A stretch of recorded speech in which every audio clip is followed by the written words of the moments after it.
What makes for happy places? Sometimes the most basic questions are the most important. What, when you come to think of it, is a public space? Lots of space in towns and cities is freely accessible to the public. Pavement, plaza, parking lot and pedestrian underpass are all public spaces. But most parking lots don't function as civic squares. Most pedestrian underpasses are not places to relax in. What turns space that is public into a public space? And which public spaces are most valued or shunned? It can't just be the presence of seats. Some seats on streets and squares sit unused, gathering moss or pigeon poo for month after month. It can't be just the presence of grass to relax on or a tree to sit under. Some grass remains unsat on, week in, week out, and some trees cast their soothing shade over paving stones, but never humans. Nor is it simply the presence of people. People walk 5 minutes to sit in some places and scuttle through others to get there. Traffic clearly makes some places unpleasant, but it doesn't always. People pause and preen and sit and stroll on the Champs-Élysées, but thousands of vehicles pass every day. You might say there is an obvious answer to this complex question. Some places are nice, others aren't. If a place is really good, it might even be beautiful. And yet many design, development and planning professionals would reject this as ignorant and untutored. Good is subjective, they say, nothing but the twinkle in the eye of the beholder. Fortunately, there's a tidal wave of new data and new research techniques that allow us to investigate these themes more confidently than ever before. And that allows us to say that this is all utter baloney. At the social enterprise Create Streets, we investigate the relationships between design and places, with popularity, public health, well-being, knowing your neighbour, being nice to them and living purposeful and sustainable lives. Years of research, several books and 19,000 case studies later, we know that you can go a long way to make a happy and popular place for most people, most of the time. What have we learned? If you want to create places in which the human spirit can soar, here are some key ideas.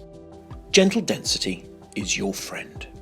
Most of us feel reassured and therefore happier knowing that we are part of a community, a neighbourhood, and we tend to behave better when we know who the people are that our behaviour will affect. But we also need our personal space and don't like feeling that we are ants in the machine. There is a large and growing body of literature in psychology and sociology documenting the effects of living in small flats in big buildings on individuals and communities.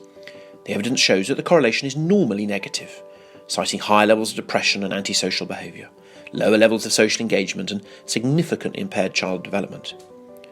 So you should create gentle density, not elephantine towers or drive-through cul-de-sacs. Design buildings that are 3 to 7 stories high. Buildings should not normally take up more than about 45 to 65% of the total land area. Blocks should normally be between 50 to 150 metres long. Greenery should be little and often. Create small public squares and safe private and communal gardens. Plant street trees. People like being in green places. Urban greenery is associated with higher physical and mental health as long as it is used and not threateningly dark or overgrown. We like our cities interweaved with green spaces, and trees are generally a no-brainer. But green places need not be grand or big to make us happy. Most of us don't regularly travel more than 2 to 3 blocks to enjoy green space. A small private garden or a safe communal green space right by our homes is probably better for our personal well-being than a large park far from home. And greenery cannot cover up for other crimes. A beautiful building statistically will satisfy even without a blade of grass in sight. Piazza San Marco has no trees. So you should plan for about 5 to 15% of land to be public gardens and plant many street trees, typically about 8 to 15 metres apart.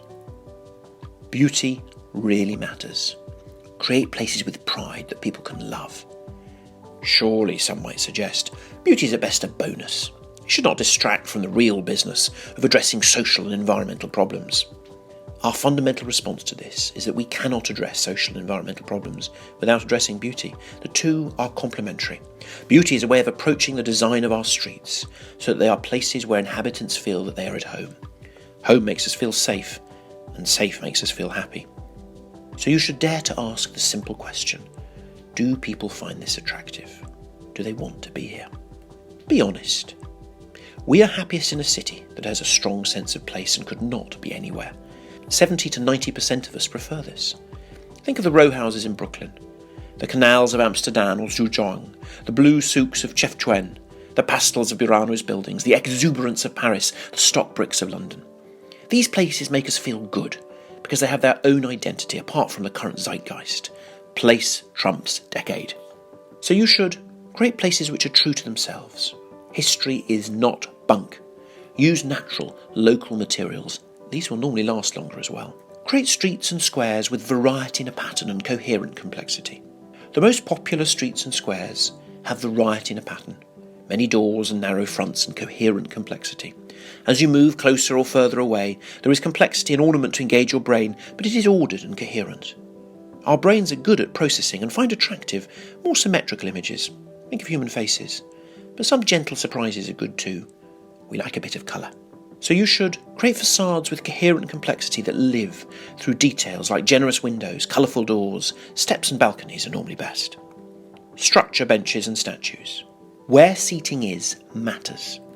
Benches that face a fountain, an arcade that faces a square with a statue or podium in it will probably attract more people to sit and chat.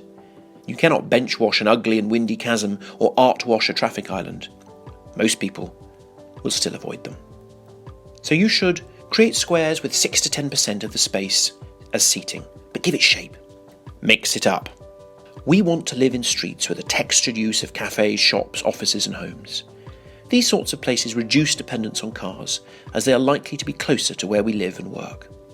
Long commutes in crowded trains or heavy traffic makes us sad and stressed, like battery-farmed hens. A city that is sectioned off into housing estates in one part, shopping centres in another, and business parks somewhere else, tend to lose those places between the offices and the family where community is built, like pubs, libraries, churches and local parks. It is the third places that make us happy. So you should create mixed-use neighbourhoods. Over 60% of people prefer to live in them. Create a safe sense of enclosure, but keep it human scale. Most people like to spend time in places that are enclosed and human scale without feeling too closed off. There is a necessary moment for views that open up as you round a corner, for grand vistas, for open parks, but many of the most popular streets are surprisingly human scale. The way to think about this is what town planners call the height to width ratio, the ratio between the height of a building and its neighbouring street. So you should create streets with a height to width ratio from 1 to 0.085 to 1 to 1.5. Create traditional urban blocks. Space should be either clearly public, streets and squares, boulevards and beaches, or safely private gardens. Urban blocks should have clear backs and fronts. Such places feel more secure for residents, encourage greater use of private gardens, above all by children, and are associated with lower crime. So you should create blocks with clear backs and fronts. Recycle buildings and places, not just bags. Most people want to tread more delicately upon the planet and are more content when they do so. To do this, we need to reuse existing places, improving them and making them more efficient rather than starting from scratch. The embodied energy in the bricks of a typical Victorian terraced house would drive a car more than 10 times around the world. So you should work with the principle that the greenest building is the one that is already built. Walkability works, but does not quite mean maximising space to walk. Compact, walkable and bikeable communities are good for you. People walk in them more and are healthier and happier. This in turn drives higher values.